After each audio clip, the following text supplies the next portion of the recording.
Olha, mãe, Raissa decidiu ir ali numa loja nessa neve.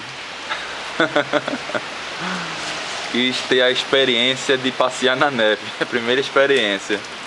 Aí eu vou ficar aqui com Nandinha enquanto que ela vai comprar algumas coisas. Tô com medo de cair. Escorrega fácil.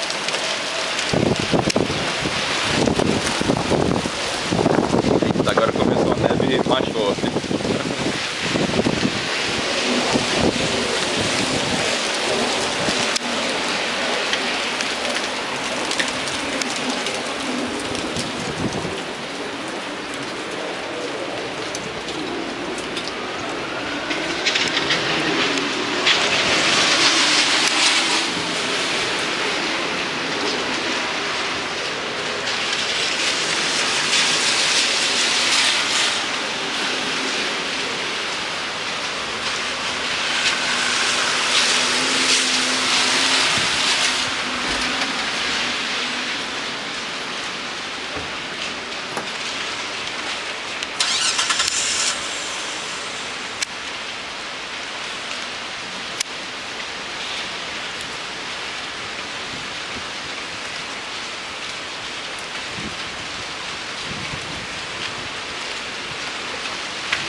Lá foi ela, mãe.